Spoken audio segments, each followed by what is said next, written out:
C'est une histoire d'amour qui n'est pas toujours rose.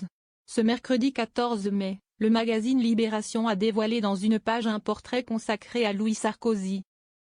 En couple depuis plusieurs années avec Nathalie Houzik, le fils de l'ancien président l'a d'ailleurs épousée en 2022, lors d'une cérémonie intimiste organisée dans la commune de Gordes.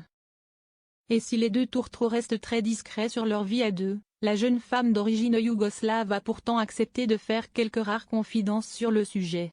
C'est pas toujours fun la vie avec Louis, a ainsi reconnu Nathalie Houzik.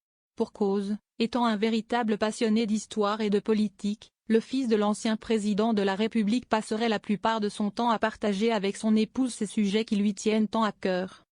Il parle non-stop d'histoire, de guerre, il doit lire chaque jour, comme il fait son sport, sinon il est mal. Il me fait regarder des discours de Churchill, de Gaulle, de son père, a-t-elle poursuivi. Une petite confidence qui suggérerait que la jeune femme serait légèrement agacée par la passion de son époux. Le 3 mai dernier, Louis Sarkozy était l'invité de Léa Salamé dans l'émission Quelle époque, afin d'assurer la promotion de son nouvel ouvrage intitulé Napoléon Bonaparte, l'Empire des livres. Et durant son passage, le fils de Nicolas Sarkozy a accepté de partager quelques timides confidences sur son histoire d'amour avec Nathalie Houzik. Très amoureux de son épouse, avec qui il est en couple depuis 2017, Louis Sarkozy a d'abord estimé qu'il avait une chance immense d'avoir une épouse comme la sienne dans sa vie.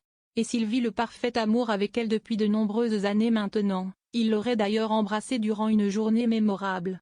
La première fois que je l'embrasse, c'est le soir de l'élection d'Emmanuel Macron, avait-il ainsi confié. Avant de poursuivre, au sujet de sa bien-aimée, l'intellectuelle dans le groupe, c'est bien plus elle que moi. Elle publie des papiers beaucoup plus rigoureux. Des louanges qui, on l'espère, ont fait très plaisir à la principale concernée.